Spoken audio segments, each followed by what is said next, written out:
Si Harry Brown ay isang matandang pensyonado at veterano ng Royal Marines na mag-isang nakatira sa kanyang apartment sa isang bahagi ng London na puno ng krimen. Dinadalaw niya ang kanyang asawang si Kathy na naka-admit sa kalapit na ospital. Ngunit dahil sa laganap na krimen sa lugar, hindi dumadaan si Harry sa shortcut sa pedestrian underpass na karaniwang pinipugaran ng mga gang. Pagdating niya sa ospital, nalaman niyang hindi maganda ang lagay ni Kathy at sa dami ng mga pasyenteng patay na nakapaligid sa kanya, alam ni Harry na sandali na lang ang hihintayin. Karamihan ng kanyang mga araw ay ginugugol niya sa paglalaro ng chess kasama ang kanyang nag-iisang kaibigan na si Len, ang tanging taong nakakausap niya tungkol kay Kathy. Sawang-sawa na si Len sa krimen sa kanilang lugar, lalo na nang makita niyang may nagaganap na bentahan ng droga sa loob mismo ng pub. Sa harap pa ng may-ari na si Sid, iniisip niyang baka kasabwat pa si Sid, ngunit si Harry ay nais lamang umiwas sa gulo at hinihiling kay Len na pabayaan na lang yon. Kinagabihan, nakita ni Harry ang ilang mga salbahing lalaki na binabasag ang isang kotse sa malapit. Lumabas ang may-ari upang harapin sila, ngunit pinagtulingan siya ng mga ito at halos patayin sa bugbog. Tahimik na isinara ni Harry ang kurtina at hindi pinansin ang nangyayari. Maya-maya, nakatanggap siya ng tawag na naghihingalo na si Kathy, kaya agad siyang lumabas sa gitna ng malakas na ulan. Ngunit dahil tumanggi siyang dumaan sa shortcut, huli na siyang nakarating sa ospital. Patay na si Kathy. Malinaw na kahit iwasan mo ang krimen, maaari ka pa rin itong maapektuhan sa iba't ibang paraan. Hindi nagtagal, inilibing si Kathy at nandoon si Len sa tabi ng kanyang kaibigan. Pagkatapos naupo sila sa pub ni Sid at tahimik na naglaro ng chess, naalala ni Harry ang isang kapwa Marine na si Bob na siyang dahilan kung paano niya nakilala si Kathy. Si Kathy pala ang kadate ni Bob sa isang sayawan ng militar, ngunit hindi maalis ni Harry ang kanyang tingin sa magaganda nitong mga mata, kaya inagaw niya ang kasintahan ng kaibigan at doon nagsimula ang lahat. Napansin ni Len na iyon ang unang beses na binanggit ni Harry ang kanyang panahon sa Marines. Nakita niya ang pagkakataon kaya tinanong niya kung may napatay na ba si Harry. Halatang naapektuhan si Harry sa tanong na iyon. Sinabi niya na matagal nang nakaraan ang pagiging Marine. Ibang tao siya nun. Nang makilala niya si Kathy, pinili niyang iwan ang bahaging iyon ng kanyang buhay at hindi na siya lumingon pa. Kalaunan, ibinunyag ni Len kung bakit galit na galit siya sa mga salbahing kabataan sa kanilang lugar. Lumalabas na siya ang target ng mga ito, pinagtitripan at inaapi, umabot pa sa pagdura sa kanyang mukha. Ngunit ayaw na niya itong palampasin. Kinuha ni Len ang isang espada mula sa kanyang Amerikana. Sa tingin ni Harry, mas mabuting kausapin na lang ang mga pulis. Ngunit nakapunta na si Len sa kanila at buo ng kanyang pasya. Makalipas, may nakitang tambak ng basura na nasusunog sa loob ng apartment ni Len habang siya ay natutulog. Di nagtagal, nagising siya sa makapal na usok at nagmamadaling lumabas, nagmumura sa dilim. Kinabukasan, binisita si Harry ni na Detective Inspector Frampton at Sergeant Hick. Sa loob, ibinalita nila ang mabigat na balita. Patay na si Len. Nagulat si Harry, hindi siya makapagsalita sa loob ng isang buong minuto. Ipinaliwanag nila na natagpuan ang bangkay ni Len sa pedestrian walkway at tinanong kung may napansin ba siyang kakaiba o pinagdaraanan nito kamakailan. Ikinuwento ni Harry ang tungkol sa mga salbahing nanggugulo kay Len. Ngunit dahil wala silang mga pangalan, mabagal ang magiging takbo ng investigasyon. Iniwan ni Frampton ang kanyang calling card at nag-alok na magpadala ng taong magbabantay kay Harry. Ngunit ang tanging mga taong kailangan niya ay wala na. Pagkaalis ng mga pulis, tuluyang bumigay si Harry at napaiyak. Habang sinusundan ang isang lead, sinalakay ni Frampton at Hick ang bahay ng isang kilalang lider ng gang na si Noel at inaresto siya bilang suspek sa pagpatay. Habang ipinagtatanggol siya ng kanyang ina, isinakay siya sa sasakyan ng pulisya at napansin ni Frampton na kakaiba. Ni minsan ay hindi tinanong ni Noel kung sino ang napatay niya. Kasama ni Noel, dinala rin ng mga pulis ang iba pang miyembro ng gang, sina Carl, Mark at ang lulong sa droga na si Dean. Ngunit itinanggi nilang lahat na kilala nila si Len o may alam sa anumang pag-atake. Patuloy na pinipilit ni Frampton at Hick, hindi pinapansin ang mga insulto at sinusubukang makakuha ng sagot. Ngunit wala silang napala. Kinabukasan, pinapadasalan ni Harry sa pari ang puntod ni Kathy bago pumunta sa pub ni Sid upang maglasing. Nagbayad siya ng inumin at may ilang perang nahulog. Napansin ito ni Dean na naroon din sa bar. Habang pauwi si Harry, naglalakad ng pasuray-suray sa dilim. Bigla siyang hinarang ni Dean na may hawak na kutsilyo at hinihingi ang kanyang pera. Hindi umatras si Harry. Nang sumugod si Dean, mabilis niyang naipihit ang patalim pabalik sa dibdib nito, isang reflex na nanatili sa kanya mula sa kanyang pagsasanay. Agad siyang umuwi, itinapon ang kanyang duguang damit, naglinis ng sarili at saka humiga sa kama. Iniisip ang nangyari. Kinabukasan, nagulat si Harry nang dumalaw si Frampton. Sa loob, napansin niya ang litrato ni Harry noong siya ay nasa Marines, pati ang isang hindi pa tapos na laro ng chess. Ngunit alam ni Harry na hindi siya naroon para pag-usapan iyon. Ipinaliwanag ni Frampton na ang kutsilyong ginamit kay Len ay pag-aari nito. Ngunit bago pa siya makapagsalita pa, nilinaw ni Harry na ginamit niya iyon para sa sariling depensa. Unti-unti siyang nawalan ng kontrol. Inaapi si Len at nang humingi ito ng tulong sa pulis, wala silang ginawa dahil ang sandatang ginamit ay pag-aari ni Len. Sinabi ni Frampton na maaaring ipagtanggol ng mga umatake ang kanilang sarili at mauwi lamang ito sa kasong manslaughter. Hindi makapaniwala si Harry na iyon lang ang sadya niyang sabihin at pinakita niya ang daan palabas. Kinagabihan, binuksan ni Harry ang isang kahon ng kanyang mga alaala sa digmaan. Ngunit ang kinuha niya ay isang talim. May nagbago na sa loob niya. Pagkatapos, pumunta siya sa nasunog na apartment ni Len at pumasok. Mula sa bintana nito, tanaw niya ang pedestrian walkway kung saan may grupo ng mga kabataang tila may binabalak na masama. Napansin din niya ang isang batang magkasintahan na huminto upang bumili ng droga. Ngunit nang simulan ng mga salbahing mangharas sa babae at sinubukan siyang ipagtanggol ng lalaki, pinagtulungan nila ito at binugbog. Isa sa mga salbahing mukhang si Carl ay nagpakita pa ng baril. Doon nagsimulang manghuli si Harry. Sinundan niya ang isang salbahe, si Kenny ng gabing iyon, at nakita itong pumasok sa isang bahay na pinamumugaran ng droga. Kumatok siya sa pinto, nagkunwaring may gustong transaksyon. Doon nakilala ni Harry ang isa pang kriminal na si Skinny na pinapasok siya.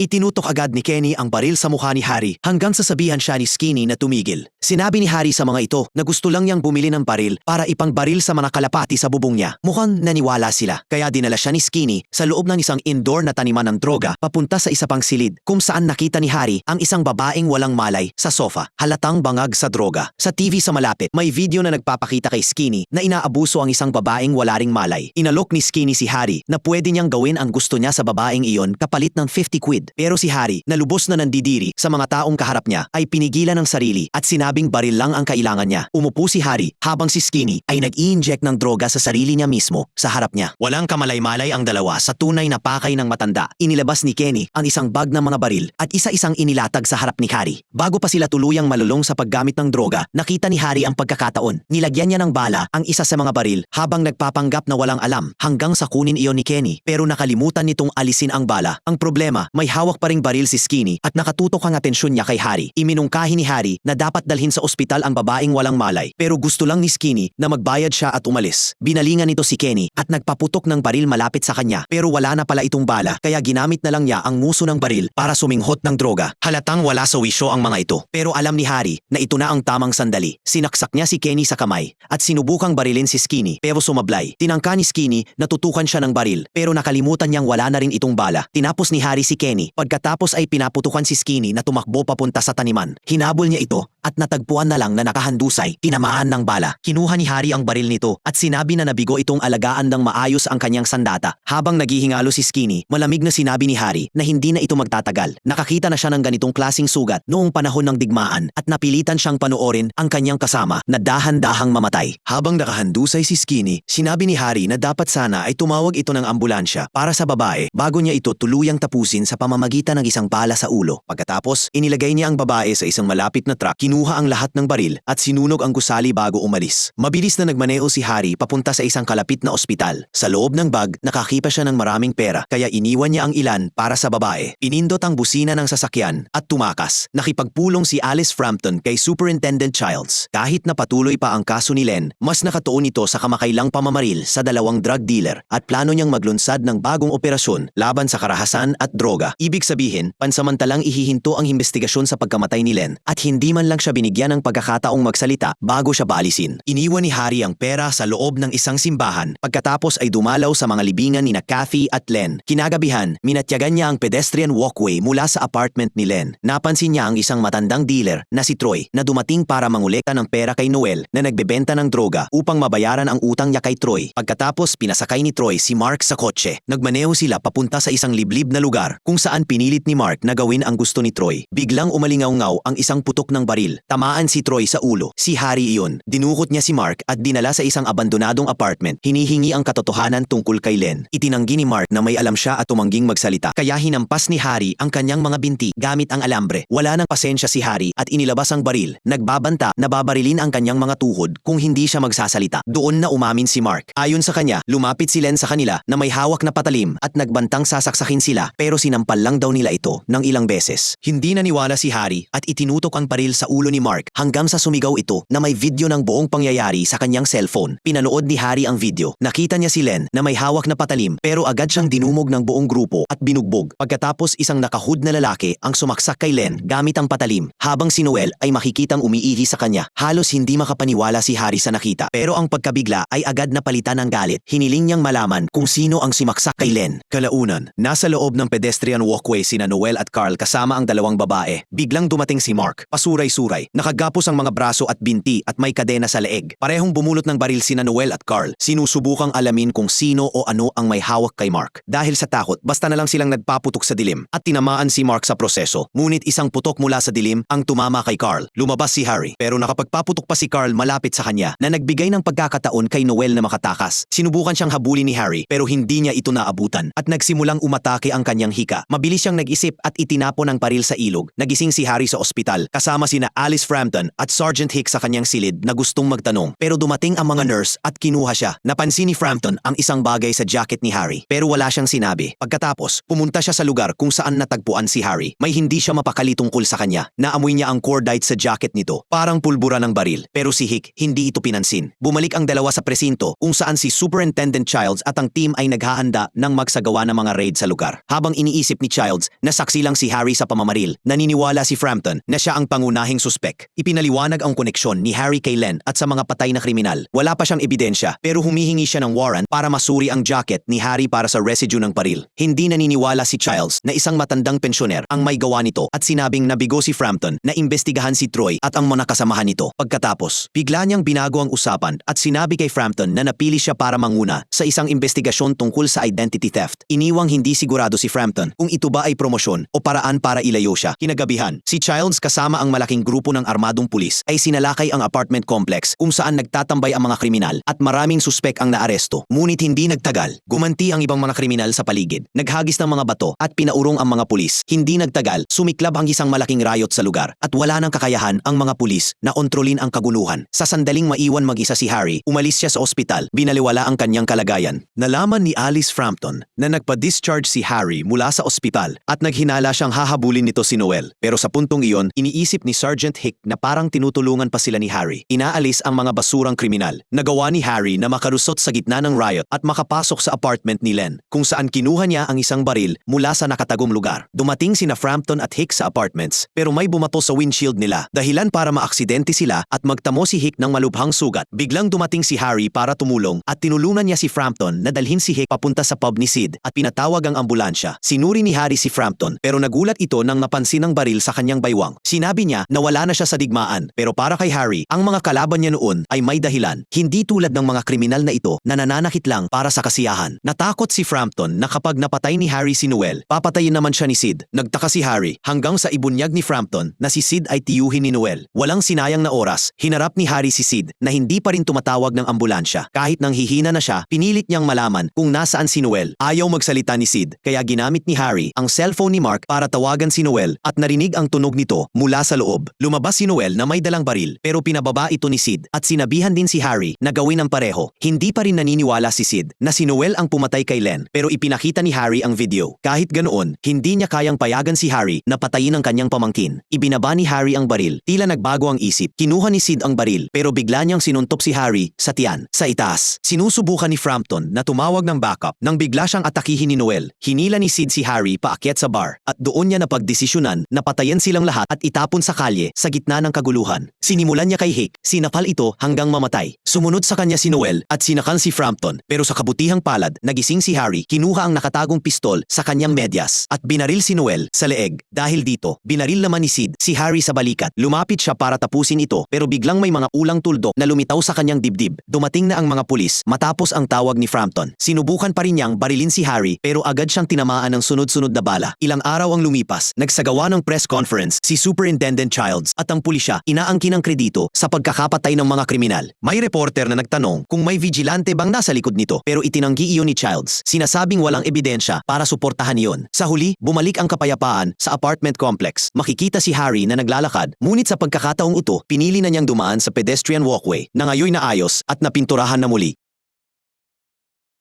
Salamat sa panunood. Kung bago ka rito, huwag kalimutang mag-subscribe para sa higit pang mga recap. Hanggang sa muli, magkaroon ka ng isang kahangahangang araw.